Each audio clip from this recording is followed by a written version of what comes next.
Last night, one of the world's great hotels opened its doors.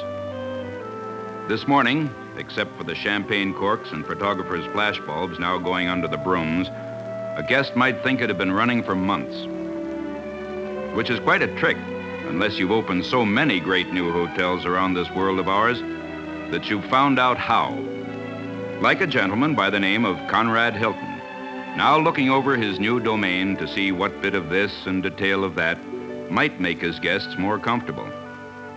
True luxury requires that the guest should be unconscious of the service which creates his comfort.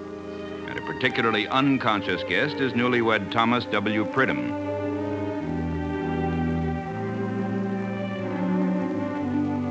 What a touch, says Mr. Pridham admiringly. Just wave your hand and name it, you get it. What a touch for this Hilton. He waves his hand, he gets a whole hotel. Well, this Hilton had begun this particular hand wave some 15 years before on a certain 8.5-acre vacant lot past which he had driven morning after morning on his way to his Los Angeles office. And then on this one morning, he saw it as though for the first time. And in this view, a dream, a hope, a notion, whatever you'd call it, there was a hotel on it. A dream hotel, the only kind of hotel you could build in this glamour capital of the world. To his business advisors, the dream was a brainwave. You can't even buy that property, they told him. And even if you could, better forget it. Perhaps they were right at the time.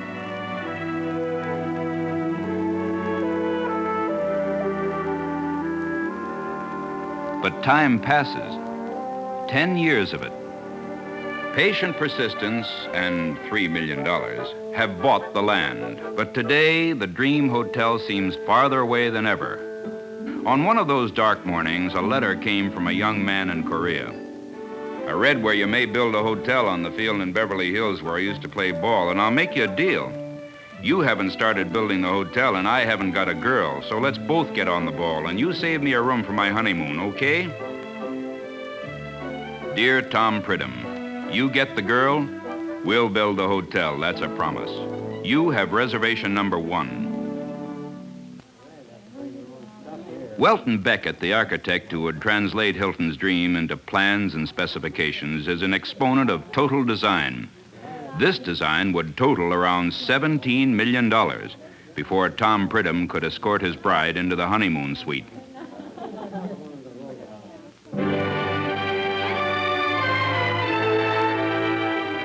(1953).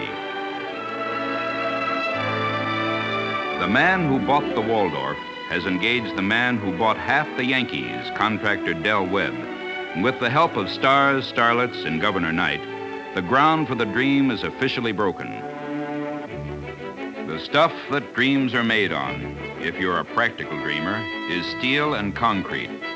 And the dream will be earthquake-proof, termite-proof, fire-proof, everything but owner-proof. If you want a thing done well, they say, do it yourself. Well...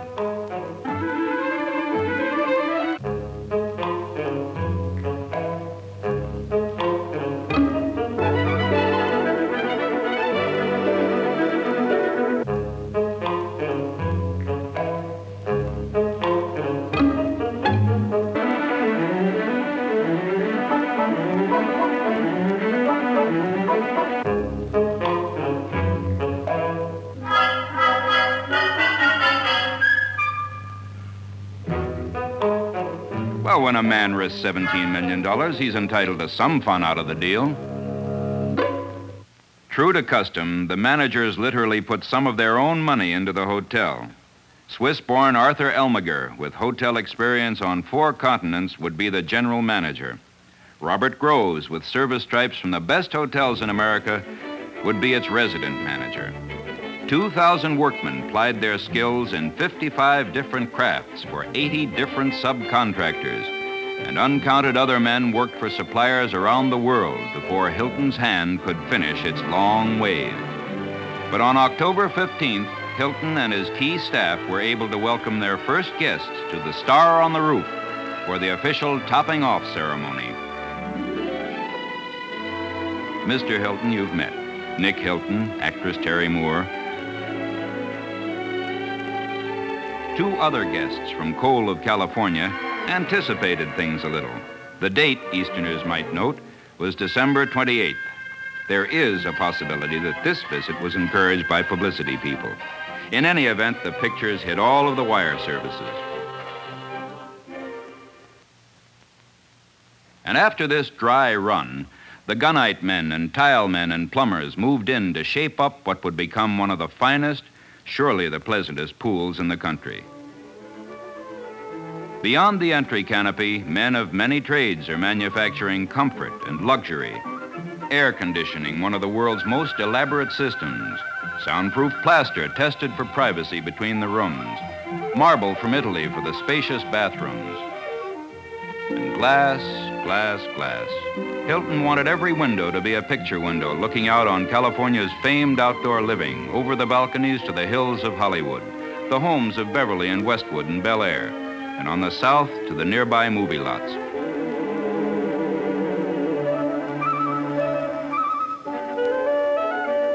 Visitors to California expect to see palm trees under their windows, so see them they will.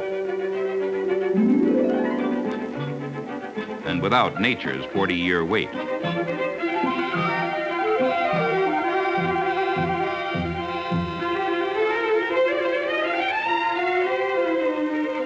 When the paddock pool is lit from under the water at night, the soft colors rival those of the sunny guest cabanas which surround it. The special palette of 27 colors is permanently reserved. By mid-April, the exterior was getting its finishing touches. Even to the critical Connie Hilton eye, the shape of the dream was good. Now the date of the opening was set for the second week in August, 4 months away, months that would melt to weeks in the summer sun. It was time for Elmiger and Groves and their skeleton staff to move from their temporary quarters across the boulevard into the hotel itself, which they managed without missing a phone call.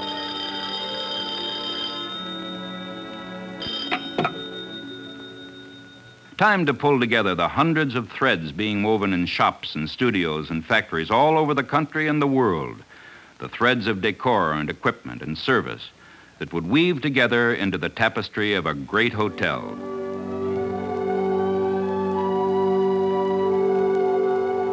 Decorator Dave Williams' office had become a treasure house of bizarre and exotic fabrics, marbles, woods for the smart interiors, much of it in the original starburst design, which would key the decor and furnishings. Much of the decor, in fact, would be original art. Actor Richard Cromwell created the glowing ceramic screen to stand in the main lobby. Dale Owen and Robert Mallory did the translucent mosaic mural for L'Escoffier. And for the 110-foot south wall of the Bali Room, Mary Bowling did the legendary World of the Balinese Theater in Intarsia. From England came the authentic old crest for the Red Lion Tap Room, and sculptor Leonard Kaplan scraped whale bones to translucent thinness for the glowing shell walls of the Nordic Room, their contemporary treatment contrasting with the traditional tapestries of the Grand Ballroom.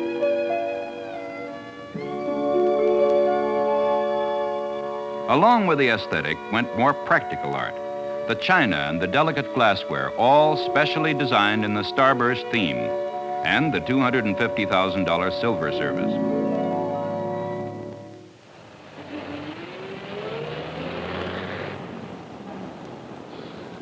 The deliveries were coordinated like a battle plan. Furniture from the south, carpeting from the north, china from Europe, fabrics from Asia, art objects from Africa, silver from Sweden and Denmark, and our own Northeast. Mattress samples were approved only after Hilton top brass had slept on them in their own homes. The same personal testing went for the bath towels, double size and double thick. and the linens, 14 different color schemes in the linens alone.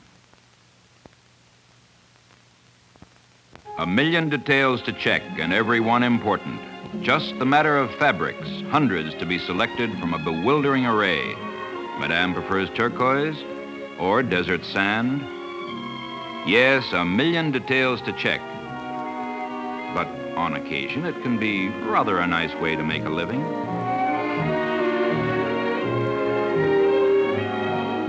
This one, of course, is for the Red Lion.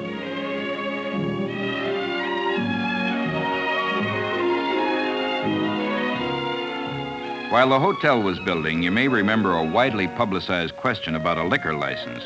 For a few worrisome weeks, Mr. Hilton envisioned the biggest temperance boarding house in the Western Hemisphere. But the officials made their decision in favor of good spirit. The core of the new staff would be drawn from the Waldorf, the Plaza, and other Hilton establishments, plus trained people from Paris, Spain, Las Vegas. But applications poured in for jobs from all over. The applicants checked with extraordinary care because of the unusual clientele they would serve. Even the old Hilton hands were trained in the new ways which Hilton and his men were perfecting for this new hotel. The executive housekeeper had trained the staff of the Caribe Hilton and the Castellana in Madrid. A room, she said, must always say to its guest, "You are the first person to live here." Since each member of the staff should be able to answer most any question a guest might ask, all the employees took lecture tours of the whole hotel, from penthouse apartments to poolside cabanas, with special attention to the tactful guardians of the front desk, all college-educated, young married men. The special room keys, by the way, were made in an odd size not easily duplicated by your friendly neighborhood locksmith. And now the time was growing short. At a general staff meeting, the kaleidoscopic array of uniforms and costumes won another Oscar for their designer, Paramount's famed Edith Head. This would probably be the last time the whole service family could come together in one room at one time. And the head of the family was on hand for the occasion.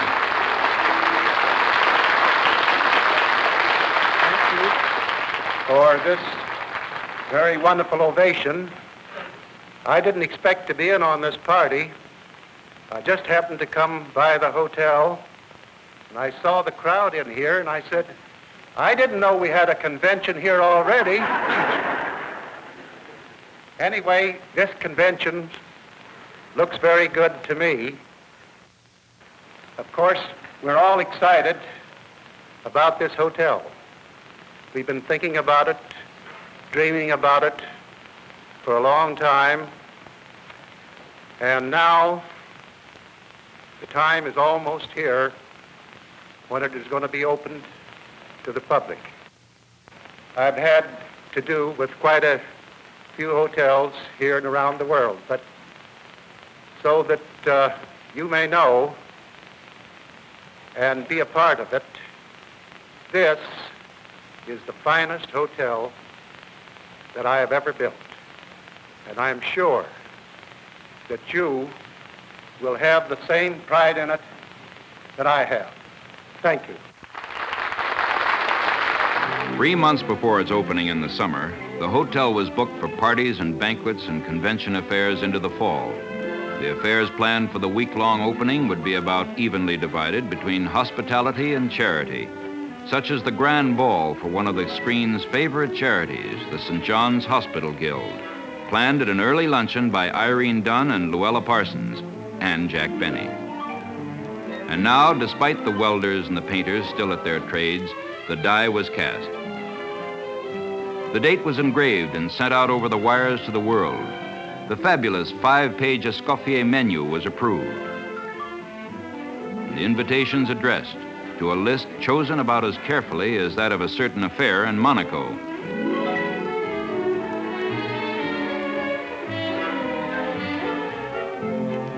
It seems to have become Mr. Hilton's custom to celebrate the opening of a new hotel by flying several plane loads of his friends to be his guests for the occasion.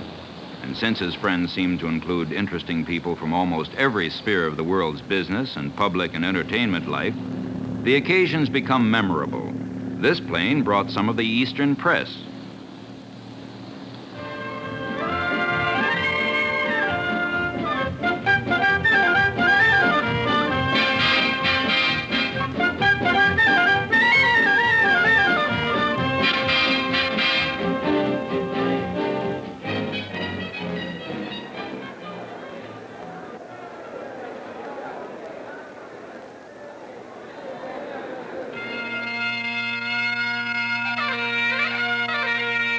Champagne on the bus, arf and arf in the Red Lion, and noon still ahead of us.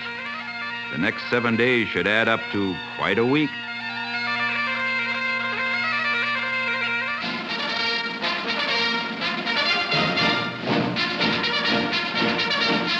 A hotel is born in the real sense at the moment it is dedicated to the people it will serve, prayerfully to God and proudly to country. The birth of this hotel would be celebrated by simultaneous flag raisings over each structure of the far-flung hotel family. At this moment, other hands are grasping the cords of other flags in Chicago, New York, Washington, San Juan, Madrid. Ladies and gentlemen, the Vice President of the United States. I wonder if you would think back with me what Wilshire Boulevard was 42 years ago. And as all of you know, there was very little here as far as buildings were concerned. This was a great field which was then farmed, but in that very brief time, we have seen a great metropolis constructed in this area. And now we have here this hotel, the Beverly Hilton. The word Hilton in hotels is a magic word, not only in the United States, but around the world.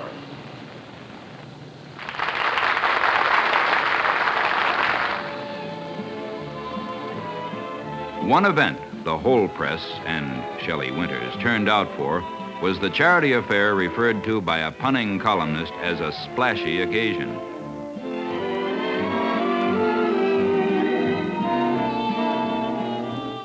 The christener-in-chief was, well, who else?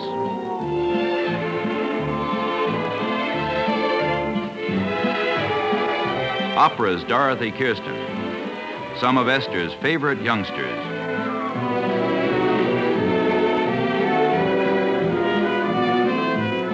Champion Vicki Draves on the high board. Fashion show by Cole of California. Mistress of ceremonies Betty Furness. Jinx Falkenberg with husband Tex and small McCrary's.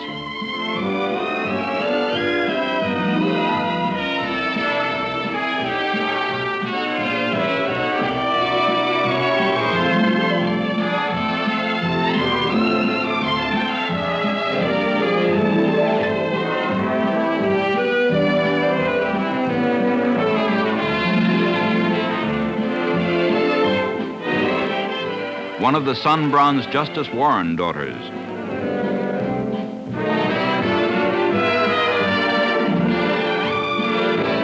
Miguelito Alemán and Nick Hilton.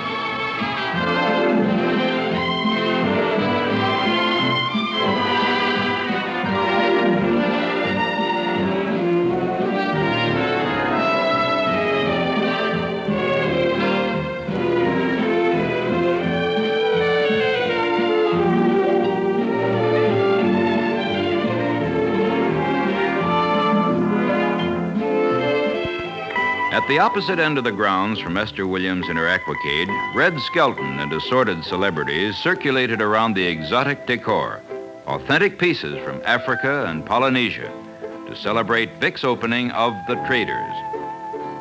Frosted rums, served in coconut shells, it's possible.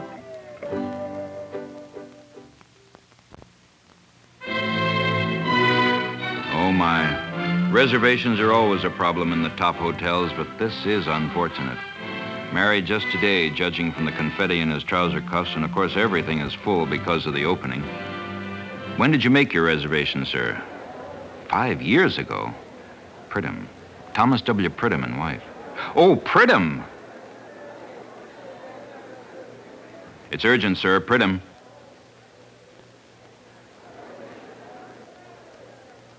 Pridham's here. Pridham?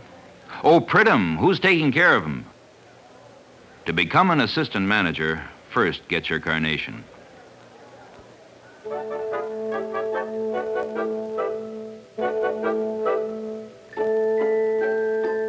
Part of the new routine is a signal from the desk to assure a waiting elevator, and an assistant manager shows arriving guests to their rooms. The Pridhams will be comfortable here. A view over the country club to the Santa Monica Mountains. Radio, of course, and on TV, a choice of 7 channels with bedside remote control. A valet will unpack for them if they wish, or a personal maid for Mrs. Pridham. A beautifully fitted dressing alcove near the bath. Weather? They'll dial their own, climate a la carte. Thank you, my good man, and we'll tell Mr. Hilton himself how nice you've been to us. Your name?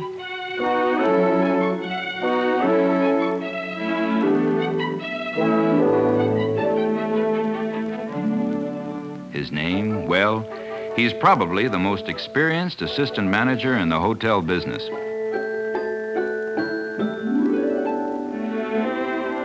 Hilton executives lived in test rooms for weeks to get every detail smooth and natural, even to refrigerators with the proper or improper contents.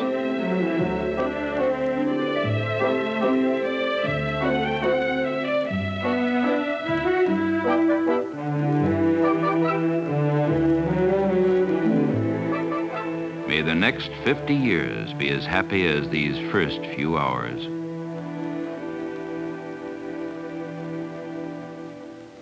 A TV dish on top of the penthouse gives a line-of-sight channel to the transmitters on Mount Wilson.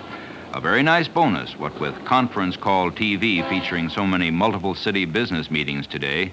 But tonight, the TV beam will be strictly for pleasure. The hours grow short. A 58-page schedule anticipates every facet of the opening affairs. Is everything ready? It will be. Is everything as right as the elegant setting deserves? How about the rooms? The Nordic suite for the president's dinner. The Bali room for the St. John's Hospital entertainment and ball.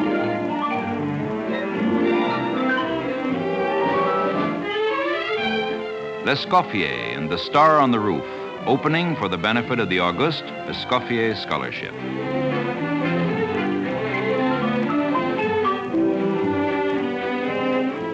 And a revival in America of an ancient and gracious continental custom, the Parade of the Pages.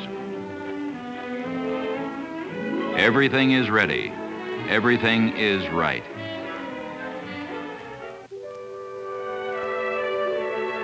It's 15 years since Conrad Hilton stood in the middle of a weed patch and waved his hand. 15 years ago, a dream was born. Tonight, the dream comes of age. The guard station is passing in the first cars now. Here's Walter Winchell. A golden rain shimmers down from a blimp overhead. Everybody's here, of course, or will be as fast as the cars can be handled. Ann Miller with Mr. Hilton. Hedda Hopper. The cars are moving in faster now.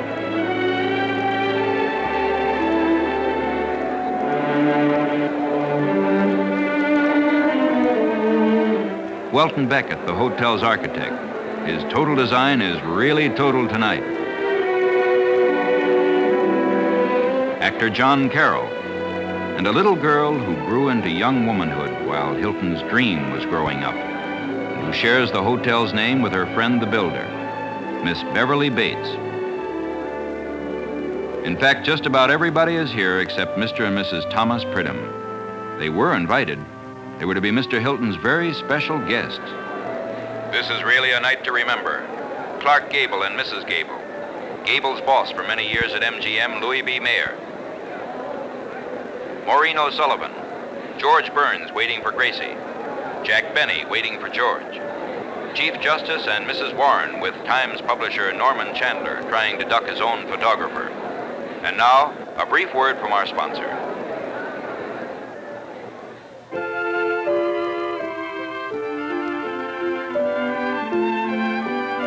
Earlier tonight, a portrait of Escoffier was unveiled. And now the French consul is presenting Mr. Hilton with the Medal of the Legion of Honor.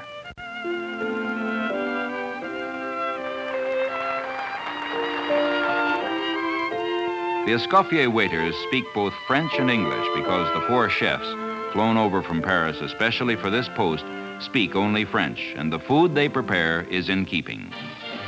Tomorrow, Variety's reviewer will say, "There's little doubt that the Bali Room is the most elegant and comfortable supper club in town. The lighting is subtle, the room is expansive and airy, but the warmth of the decor retains the feeling of intimacy."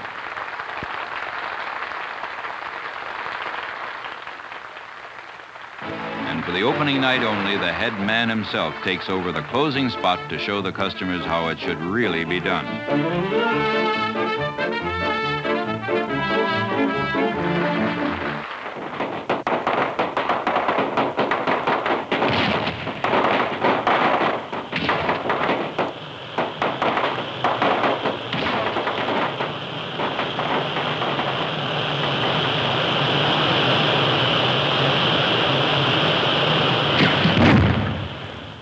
Well, it's almost over. In a few minutes, the last red powder spark will blink into black on the pavement. The last searchlight beam will pull down from the sky. The last car will purr out and down the curving drive, popping a last forgotten flashbulb under its whispering tires. And hotel history will be the richer by a glamorous new chapter.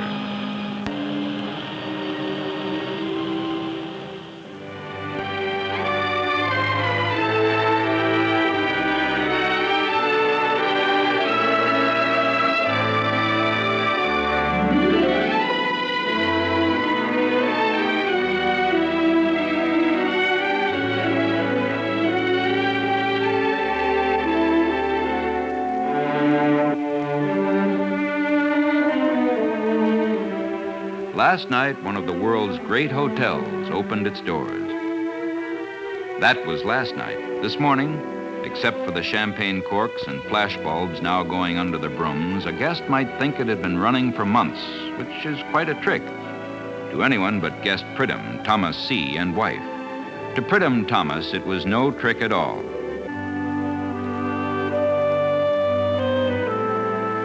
"What a touch," he said. "Just wave your hand and name it, you get it. What a touch for this Hilton." He waves his hand, he gets a whole hotel. And as any hotel man dedicated to unobtrusive service would agree, he couldn't have said a nicer thing. 15 years. The man who once stood on the edge of a weed patch in Beverly Hills now stands on the edge of a world with another notion, another dream. It's a world of barriers, of tensions and enmities. In 1949, the Hilton Hotel family began moving out into this world with the nearby Caribe Hilton in Puerto Rico.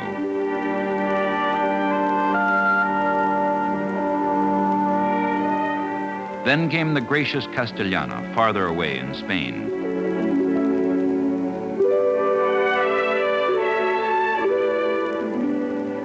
Then came the Istanbul Hilton in faraway Asia Minor.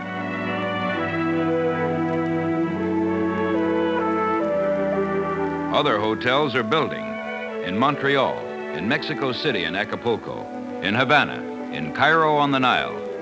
Still others are on the drawing boards for Rome, for West Berlin, for Tokyo, and on the other side of the world in Siam.